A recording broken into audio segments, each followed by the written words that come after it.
So let's get started. Again, just some important things to remember before you start doing your mailings. These people are busy. They get tons of mail and they want things in a standardized format. So if they have to look for stuff, if you make them do any extra work, what you're doing is you're lowering the probability that they're gonna really look into your materials, do research, call you or whatever. If you make them work too hard, they might not do it. You want to make it as easy as possible for them to call you in. So this is what we're going to do. We're going to talk about proper packaging of your headshot, resume, and your cover letter. I'm going to walk you through it. I'm going to show you exactly what you need to do to package your cover letter and your headshot and your resume. We're going to talk about envelopes and labels, addressing the envelopes, following up, and where to get the names and addresses. And also, I'm going to remind you of this just to make sure that you're going to be reachable when they call you. So, first thing, proper packaging. The first thing you want to do is you want to lay out everything that you need. So, as you can see there on the bottom right, you'll see my headshot. The envelope that you can see is a windowed envelope. You'll see my cover letter. You'll see my resume. You'll see my postcards over there. You'll see labels. And then I got some other things that you're going to need, scissors, ruler, pen. I just like to lay everything out when I get started. Kind of reminds me of my brother. When he sits down to eat, he will fill up his plate with a mountain of food. He will put everything on the table. He will stand above the table and rubbing his hands together, looking at the table to make sure that there's nothing else that he needs before he sits down to eat, because once he sits down, he doesn't want to get up again. So, it's just good to make sure that you have everything you need. So the first thing you're going to want to do is to trim your resume to your headshot. Now, if you look closely, you'll be able to see here that the headshot is rested on a piece of paper. It's sitting on top of a piece of paper. That piece of paper is my resume, okay? And why did I do that? Because the resume is faced upwards, and I put the headshot on it, covering up everything that's written so that I can trim it now.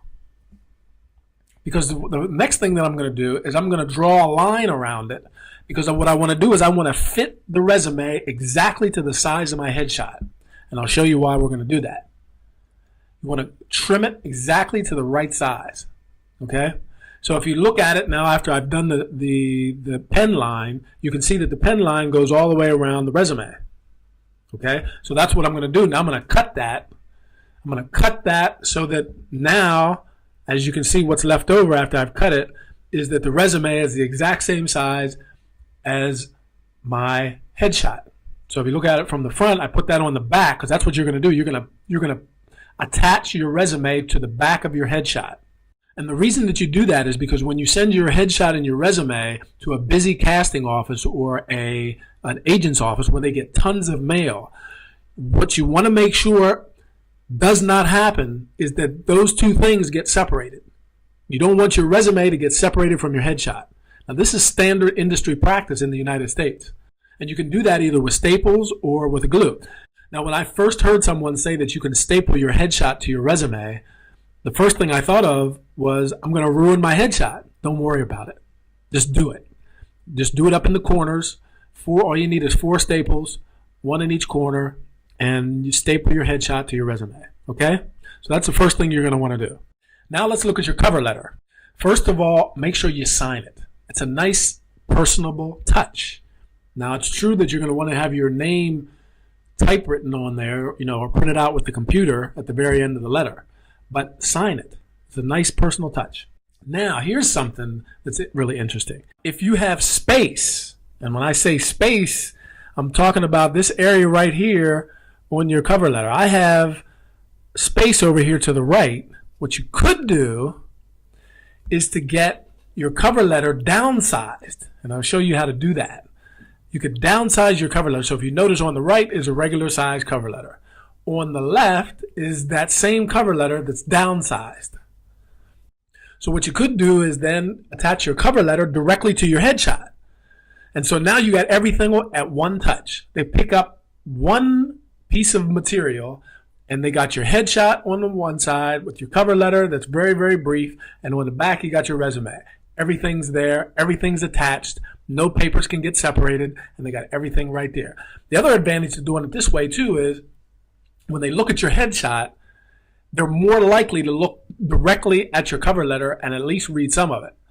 Sometimes they might just pick up your headshot, look at your resume and say, okay, and they may or may not look at your cover letter. But in this particular way, what you're kind of doing is forcing them to look at it. Okay? So anyway, this was just a little trick that I learned from my coach, from my career coach, that I thought was pretty cool because, like I said, it gets them to look at it right away, right alongside your headshot. So how do you do that? How do you downsize your cover letter? Let me show you. So if you type your cover letter up in a regular Word document, this font is size 12. And so this is what it looks like. This is what it would look like if I were to print it out normally. Okay. Now what I want to do is I want to downsize it because I want it to fit on the right side of my headshot in this case. And I will reiterate, if you have space to do that, your headshot might not allow you to do this. But if it is, then that's great. So what you want to do then, you want to go over to the margin and you want to drag that over to about halfway down the page. And there you go. Okay.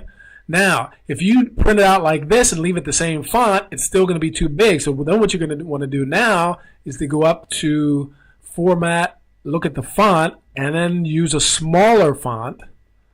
For example, size 10. But you have to test this out yourself. And now it's a completely different story. So now this is the size that I used on the example that I just showed you. So that's how to downsize your cover letter. Now, here's something else to think about. You've written your cover letter. Your cover letter has your personal information on it. It has your email address. It has your personal address. And it also has your telephone number on it. Now, those are things that you might not want everybody to see. I didn't want everybody to see that. And why am I even talking about this? Because if you're going to be sending out your headshots in a windowed envelope, then so you might consider folding your cover letter so as to not reveal your personal information to others. Because like I said, if you're on the windowed envelope, everybody's going to see your headshot and your cover letter. If you don't want everybody to see your cover letter, then fold it. So then it'll look like this when they pull it out of the envelope, and it'll also look like this to whoever sees it in the window, in the envelope. Then there's mailing labels. Now, if you don't have labels and you have to send out 100 or 150 packages, that's a lot of work and it's a lot of time. And labels can help you to cut down that amount of time considerably. So if you're going to a big city, it's probably going to be easier for you to buy labels, to go to a store, Barnes and Nobles or the Drama Bookshop in New York or Samuel French, and buy those labels because they have those labels. You can also buy them online at some places. I'm going to show you a couple places where you can maybe get them. But there's another alternative, even if you don't have this luxury. Now, it's going to take some time anyway, but it could prove to save you time down the road. And that is to put the addresses, the names and addresses of the people that you want to contact in a document and use a software and buy the paper and the adhesives that you need, the stickers that you need, and then print out your own labels. You could do that too. You could print them out and then you could just paste them on the envelope. It'll save you a lot of time. It's going to take you a lot of time to set that up in the beginning, but once you do, because like I said, you're not going to be just sending out mailings once, you're going to be sending them out multiple times. So the first one might take you a long time to set this up, but then after that, all your future mailings are going to go a lot quicker, okay? Because, all you have to do is just peel them off and paste them on the envelope. It saves you so much time, I'm telling you, okay? So then there's the finished package. Now, like I said, I've written on the top, because I didn't have any labels for my own address, but you could print those out too. You could make your own labels and print those out and put that up there so you don't have to write that on each and every envelope. And then that's what the front will look like if you have your windowed envelope. Okay? There you go. It's that simple. Now let's talk a little bit about your postcards. Now, as you know, you got your headshot and you got your postcard. So here's a little technique that will help to set you apart from others if your situation is like mine was a few years ago, where I was coming from another country, going to New York, and wanting to get acting work. So if you remember correctly, one of the approaches has you send your postcards first. And then as you get closer, you send your big package with your headshot, your resume, and your cover letter. And that's what I was advised to do. So I sent out my postcard first with my headshot on it, with my picture on it. And then after sending postcards out like that 2 or 3 times, then what I did, since I was living in Italy, then I sent postcards of different landmarks in Italy. So I sent one of the Colosseum. And then the next time I might send one from the Vatican. And then I would go back and send another one with my headshot on it. So this was really, really cool. And this was a great suggestion by Brian O'Neill, because what happened was when I got to New York and I called some of these people and I said, hello, my name's Anthony Smith. And one of the guys even said, oh, you're the guy from Italy. And I was like, yeah, that's me. He said, yeah, we used to get your cards. They're nice cards. And so that made me stand out from everybody else, because there's not a lot of other actors that do stuff like that. You see what I mean? So you want to try to use everything that you can possibly use to stand out and be different. We're going to talk a little bit more about that. No, we're going to talk a lot more about that when we talk about actually marketing yourself. But that's one of the keys. So it was just a little technique, so I thought it might be interesting to you. You can do that if let's say you're living in the United States. Let's say you live in Boise, Idaho, and you want to go to, and you're planning on going to Los Angeles. You could do the same kind of thing and send maybe postcards with potatoes on them. You know what I mean? Or potato guns or something like that.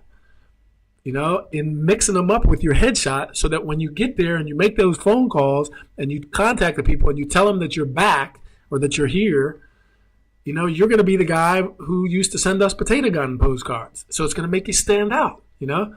And this goes for just about any country that you're in. So think about the things that you can utilize to make yourself stand out from everybody else.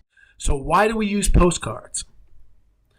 One of them is because they serve as reminders to your contacts. So you send out the big package, now you want to keep reminding them, because one of the big mistakes that a lot of actors make, they send out one headshot, one resume, and one cover letter, and then they sit back and wait.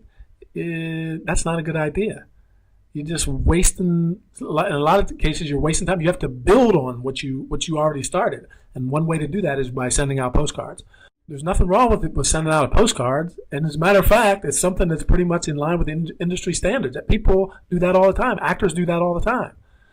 They show that you care about your career. It sets you apart already. That sets you apart from a lot of new actors who don't know what they're doing, and they'll send out that one headshot, resume, and cover letter and sit back and wait. Already you're showing that you care about your career enough to not only send out postcards, but utilize them in the correct manner. They show that you're investing in your career, because anybody who's in the business knows, if you remember what we did last week and we talked about how much all this stuff costs you, anybody who's sending out postcards, especially if they're really, really good quality and it's a really, really good headshot on that card, and you're writing the right things on it, that just gives a message of professionalism and the fact that you're investing in your career, because people know that costs money to do that. Also, they show that you have a method to marketing yourself. That's part of your method. They show that you're persistent so that you don't give up easily. So what do you think about what you just saw? Was that information helpful to you? You've just seen 1/3 of the module on how to stuff the envelopes. In other words, you have seen half of step number 7 of the 16-step mailing process.